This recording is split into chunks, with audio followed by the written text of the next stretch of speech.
Hey folks, welcome to Market Technical Analysis by InTheMoneyStocks.com, your leader in pure technical analysis, avoiding all that Wall Street hype. Today, Thursday, May 29th, 2008. Well, quite a day today, guys, and majority of the day had focus on oil. It was oil, oil, oil, because oil just came collapsing down early in the day, rallied to go positive by a couple dollars in the 10:30-ish range when the inventory numbers were released, and then reversed again to close down almost $4.50 today. What a tremendous move down on oil.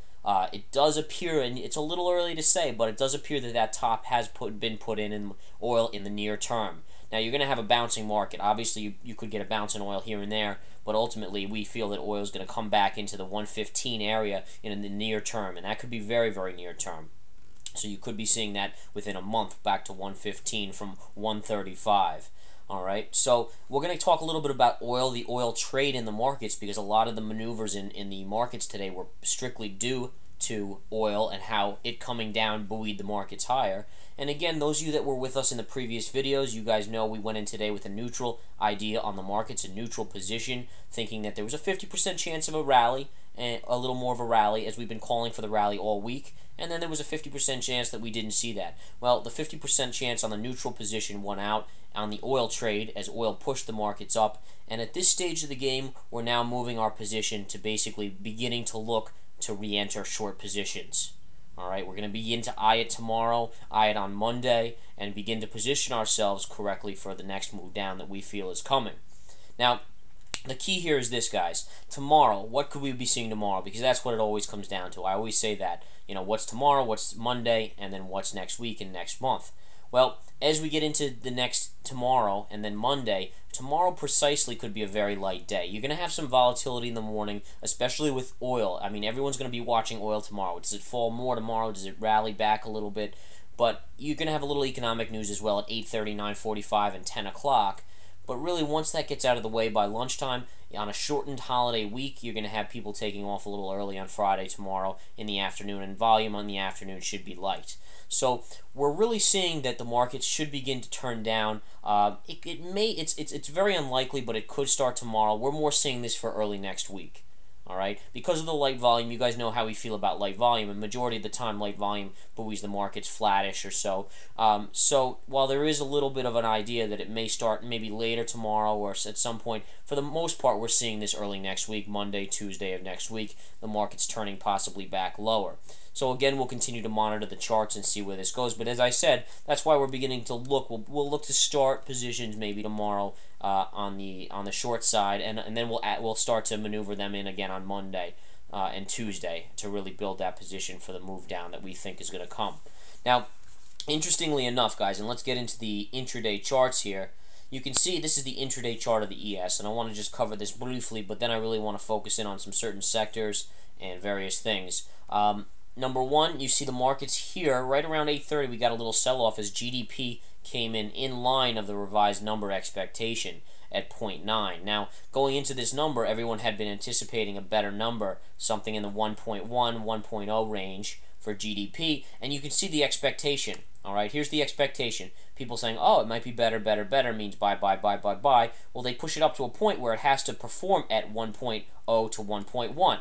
Well, guess what? It comes in below that now. Even though 0.9 was the estimate, by this point in the move up, they had estimated in it that it needed to come in around 1.0 to 1.1. When it came in line, that was a disappointment at this stage, and the selling began. It was very, very muted because really what you had was oil coming out now. Oil's beginning to drop here. Down here, you have a nice 200 moving average getting hit. So notice how everything coincides. The technicals always coincide. It's just that the news is the reason the media can talk about. But you follow the charts, you would have said, well, I will buy this here because it's on support. You wouldn't even cared what oil was doing. And sure enough, it worked out to the upside. Now 1030 comes in here. You get the 1030, and all of a sudden you get a spike in a volatility in the market as oil spikes up. And the move in oil, and I'll show you the USO after we go over this chart, this is really the craziness of the market. You got a huge spike up in oil, which caused the futures to dip here, and you can see the volatility on these large candles, and the tail on this candle retracing all the way back down. Then really, all of a sudden, after the mega run-up, you basically saw a $3 reversal in the USO from negative $1 or so all the way to positive almost $2. and then all of a sudden the USO started to give way again. The oil began to drop hard again, and the market started to take off, and up they ran. And what you really saw here at the top, great topping pattern here. You see a little, it's not a great topping pattern, but nonetheless, you can see a little bit of an M pattern there, and then you see the sell-off all the way down to the 50. Notice where we pause, right at support at the 50 moving average intraday, and you trade sideways here into the close. So really today, it was all about the oil trade, and the markets continued to continue their bounces, and the money stocks had called as of Friday's close for the bounce in the markets. And again, let's take a look at the charts here. Now, the key here, and I'm going to look at the SPY chart on the daily, we like to follow that one, is here's the M top that we had seen, obviously, and I've gone over this in every video, so I'm not going to spend much time on it. You had the pullback, here's where we called for the bounce as of Friday, right off the 50. You had the bounce now, and you've pierced the 20 moving average. Now, you could jostle around this tomorrow, as we said, on the light volume, usual light volume trading of Friday, but it seems like the bounce may be nearing a close at this stage, and as I said, I'll personally be looking to, inch into maybe a couple ETF plays. We'll have to see some ETF short plays, some short funds, and so forth. But, I never jump in big at the first start. I dip my little toe in, and just take a small position, and we test it out. If I'm right, then I continue to add to my position as it comes down and so forth. So that's really how I trade. But obviously, as we always say in these videos, consult your financial advisor. We're just here for educational purposes, no more. So never listen to us. Just go with your financial advisor. Discuss it with them first. Okay? So in any case, nice little pattern there. And again, we're going to follow that M pattern, possible A pattern here, formation. And we'll see, do we get that fall? Possibly to this point, which we had pointed out in the previous videos, which is a gap window or the gap fill. Somewhere in this range will be very, very good support.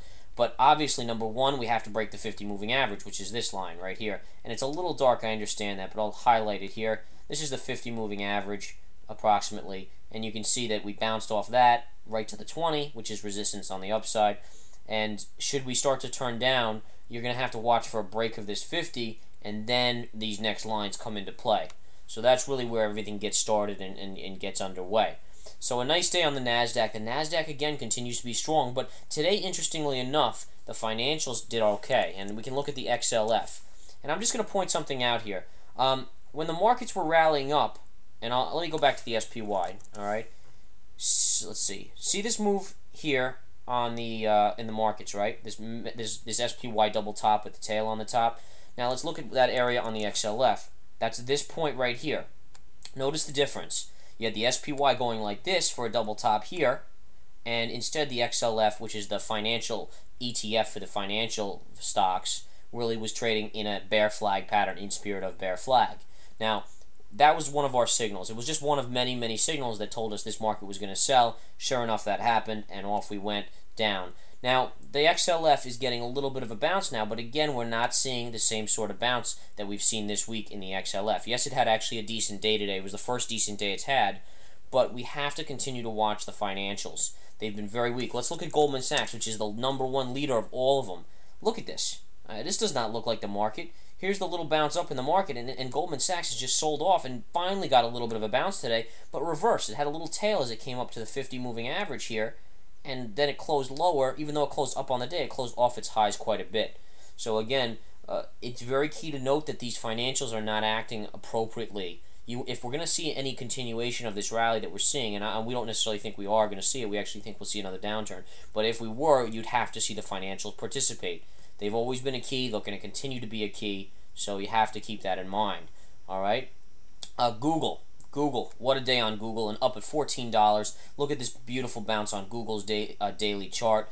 It was up almost $15 today. After getting sold off here and actually moving below key moving averages, it's now bounced back to close above this area. Now, is this a fake out close above? Because a lot of amateurs are going to say, well, maybe we go long here. At this stage, it's already had a monster move. You got to wait for consolidation, maybe a pause, maybe a sideways trading somewhere in this range here if you're going to even test the long play on the Google.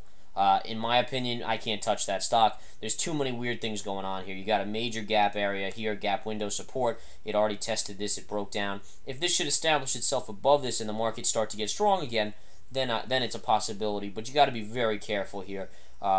The market overall seems, even though we've had a nice bounce this week, we have to keep in mind that we're still anticipating, and our proprietary indicators are still noticing a fall down, and the market's coming again, possibly as early next week. All right. So that's all about I've got going on. Just one thing of note, folks, the webinar, we had to adjust the date to July 8th, which is a week from Sunday. It'll be 1 p.m. Eastern Time to 5 p.m. Eastern Time. And again, I'm telling you that we go over time and all the stuff that 99% of the population, traders or non-traders, don't know about. We're going to go into this stuff in that webinar. So I do encourage you to sign up Sunday.